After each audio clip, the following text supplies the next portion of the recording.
Utbah ini merupakan laki-laki yang pelaku maksiat kepada Allah. Dia itu merupakan orang yang fasik, orang yang selalu melakukan kejelekan, bahkan dia itu terkenal dengan keonarannya. Dia terkenal meminum khamr. Apa yang terjadi pada Utbah ketika itu, ikhwan?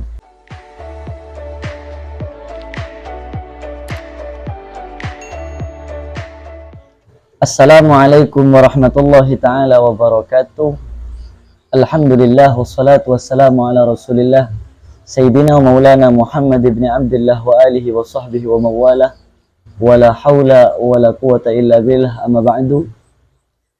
Ikhwani wa ikhwati ahibba fillah, dimanapun antum berada yang masih setia menyaksikan video dari channel Muhabibullah Official. Alhamdulillah, pada malam hari ini kita masih dipertemukan kembali dalam keadaan sehat wal afiah, dalam keadaan iman dan Islam. Semoga para pemirsa penonton dimanapun antum berada dan kita semua dan keluarga diberikan oleh Allah sehat wal afiah, panjang umur dalam keadaan barokah, amin ya rabbal alamin. Alhamdulillah, pada malam hari ini bertepatan pada malam Lailatul Idul Adha, malam hari lebaran kurban, hari kebesaran Islam. Alhamdulillah, Al-Faqir Muhammad Habibullah masih ditakdirkan oleh Allah Subhanahu wa Ta'ala untuk memberikan ilmu kepada saudara-saudariku semua. Mudah-mudahan bisa diambil manfaat dan barokah, amin ya rabbal alamin. Karena hari ini adalah merupakan momen hari besar Islam, Idul Adha, sedikit ingin kami sampaikan kepada ikhwani wa ikhwati ahibba semua, bahwasanya lebaran itu ada dua, Aid itu ada dua, ada Aidaini. Yang pertama adalah Idul Fitri dan yang kedua adalah Idul Adha. Idul Fitri adalah merupakan hari raya bagi umat Islam yang bertepatan pada tanggal 1 Syawal, di mana umat Islam di seluruh dunia setelah berlomba-lomba melakukan ibadah kepada Allah selama bulan Ramadan, kemudian pada tanggal 1 Syawal mereka merayakan kemenangannya pada tanggal 1 Syawal. Adapun yang kedua adalah Idul Adha, yakni tanggal 10 daripada bulan Dzul Hijjah, di mana ini juga merupakan hari raya bagi umat Islam dengan diungkapkan dengan menyembelih kurban, yang dimana tidak ada lain Id minal a'yad, hari raya demi hari raya yang digelar oleh umat Islam, tidak lain semua hanya untuk memenuhi hak-haknya kepada Allah. Idul Fitri bukan Idul Adha dan Idul Fitri bukan hanya menjadi hari raya yang kita meramaikan dengan macam-macam tradisi yang ada di Indonesia, tapi yang lebih penting dari itu, ikhwani, kita semua harus merayakan Idul Adha dan Idul Fitri ini dengan memperbanyak ibadah kepada Allah Subhanahu wa Ta'ala. Kenapa disebutkan Id? Kenapa hari Idul Adha itu disebut dengan Idul Adha dan Idul Fitri? Mengapa? Karena disebutkan li'anna al-mu'minina adu fihima min ta'atillahi ta'ala allati hiya adda faridati siyama Ramadan wal had ila ta'ati rasulih sallallahu alaihi wasallam allati hiya siyamu sittin min Syawal wa ta'ahub li ziyaratihi sallallahu alaihi wasallam. Merupakan disebutkan hari lebaran itu dengan Id. Kenapa? Karena orang-orang mukmin semuanya itu kembali untuk taat kepada Allah Subhanahu wa Ta'ala.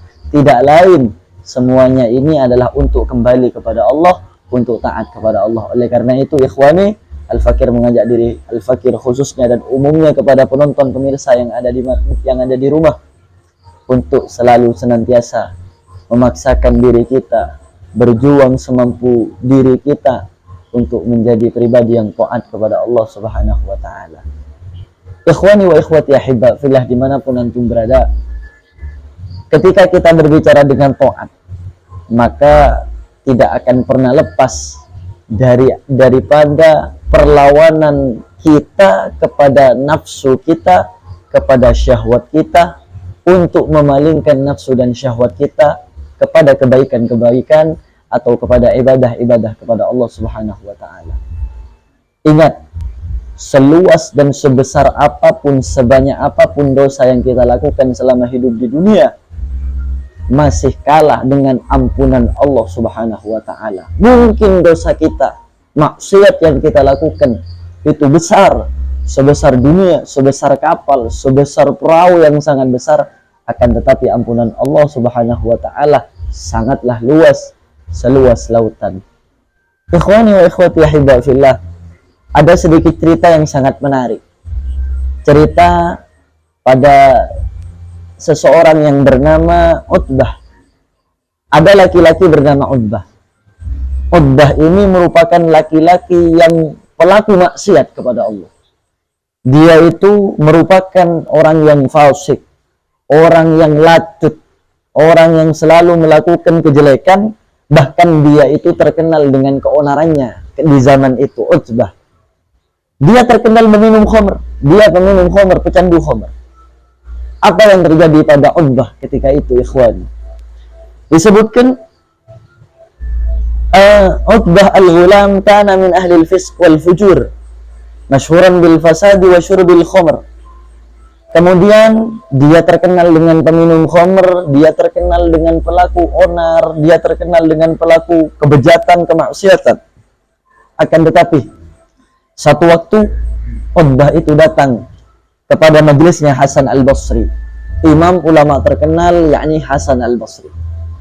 Utbah datang kepada majelisnya Hasan al-Basri, kemudian ketika itu Imam Hasan Basri menjelaskan tentang taubat kepada Allah, menjelaskan tentang taat kepada Allah, tidak bermaksiat kepada Allah. Imam Hasan al-Basri ketika itu membacakan satu ayat yang berbunyi, Alam ya'ni lilladzina amanu an takhsha'a qulubuhum li dzikrillah. Yakni at-tafsir, tafsir daripada ayat ini, alam yaji waktu takhafu qulubikum. Tidakkah datang waktu takutnya hati kalian semua? Fawa'adha Syekh fi tafsiri hadhil ayat. Kemudian Syekh Imam Hasan al-Basri beliau menjelaskan bagaimana masa tidak ada waktu hati kalian untuk taat kepada Allah, untuk sedikit pun waktu untuk takut kepada Allah Subhanahu wa taala. Beliau berpidato, berceramah, Imam Hasan al-Basri, kepada audiennya, kepada jamaah-jamaah yang mendengarkan di majelisnya Hasan al-Basri, sehingga Imam Hasan al-Basri berhasil menangiskan semua audien yang ada di situ, ikhwani. Ternyata tidak lama dari itu ada seorang laki-laki yang berdiri, memberanikan diri, berdiri bertanya kepada Imam Hasan al-Basri. Beliau berkata, pemuda ini berkata, Fadal ya taqiyal mu'minin, wahai orang yang takwa kepada Allah, takwa, paling takwanya orang mukmin. Ayaqbalullahu ta'ala al-fasik al-fajir mithli idza taba. Apa pertanyaannya? Apakah Allah Subhanahu wa ta'ala bisa menerima taubatnya orang fasik, orang fajir, pelaku dosa mithli, sepertiku, kata pemuda itu? Apa jawaban Imam Hasan al-Basri? Imam Hasan al-Basri mengatakan, faqala Syekh, na'am, ya, yaqbalullahu taubata fisqik wa fujurik. Ya, Allah Subhanahu wa ta'ala menerima taubatnya kefasikanmu dan kemaksiatan-kemaksiatanmu. Ketika Utbah mendengar jawaban itu dari Imam Al-Hasan Basri setelah ditanya oleh pemuda itu, Imam Hasan Basri kemudian langsung memerah wajahnya. Kemudian semua otot-otot dalam tubuhnya bergerak, berdebar hatinya. Kenapa? Karena dia merasa, oh masih ada harapan taubat untukku, kata Hasan al-Basri. Sehingga ketika itu, fakhurra mughsyian alaih, Utbah menjerit dengan jeritan yang sangat. Kemudian beliau itu semaput, beliau itu geblak, beliau itu tidak sadarkan diri, ikhwani. Setelah sadarkan diri seorang Utbah, kemudian Imam Hasan al-Basri datang kepada seorang Utbah. Kemudian dia bertanya, Imam Hasan Basri kepada Utbah, wahai pemuda, apa yang terjadi kepadamu? Kenapa kamu di tengah-tengah majelis seperti ini, kamu bisa tidak sadarkan diri, kamu bisa pingsan? Apa yang terjadi? Akhirnya ketika bangun Utbah, dia bertanya kepada Imam Hasan al-Basri. Apa katanya Utbah? ya Syekh, hal yaqbalur Rabbur Rahim taubata mithlil la'in. Wahai Syekh, apakah Allah yang Maha Kasih menerima taubatnya orang pendosa sepertiku, Syekh? Apa kata Imam Hasan Al-Basri? Imam Hasan Al-Basri mengatakan, hal yaqbalu taubatal abdil jafi illa Rabbul Muafi. Apakah akan menerima taubatnya hamba yang melakukan dosa illa Rabbul Muafi, kecuali Tuhannya yang pemaaf. Tidak ada selain Allah yang bisa memaafkan dosa-dosa daripada seorang hamba. Seketika itu Imam Utbah mengadakan tangan kepada Allah, ya Rabbi. Kata Utbah, apa kata Utbah? Ya ilahi, in kunta qabilta taubati wa ghafirtu dhunubi fa akrimni bil fahmi wal hifdi hatta ahfadha kullama sami'tu minal ilmi wal Qur'an.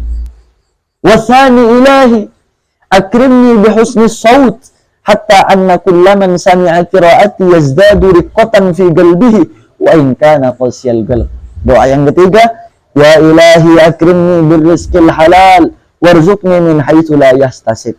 Apa kata Utbah? Ya Allah, jikalau kau menerima taubatku, kata Utbah, maka berikanlah kemuliaan kepadaku ya Allah. Berupa apa? Berupa kemuliaan itu, berikanlah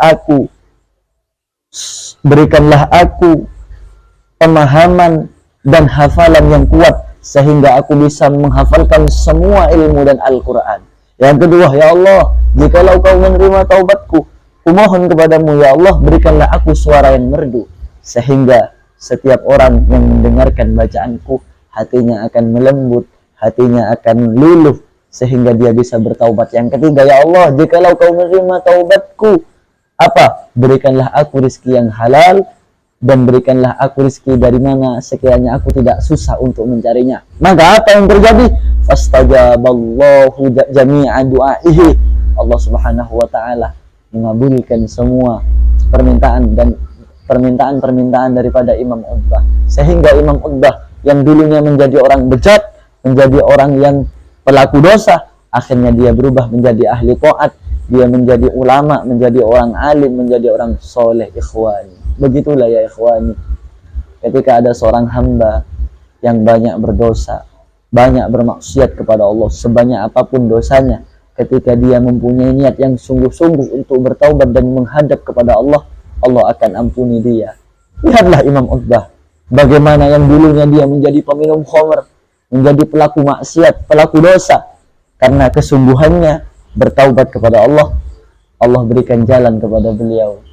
Begitulah cerita daripada Utbah yang ditulis di dalam kitab Mukasyafatul Qulub Al-Mugarrib ila Hadrati Allamil Ghuyub, karya daripada Al-Imam Ghazali. Mudah-mudahan kita semua menjadi hamba-hamba yang selalu bertaubat kepada Allah, hamba yang dijauhkan daripada maksiat kepada Allah, dan senantiasa untuk selalu melakukan taat kepada Allah Subhanahu wa taala.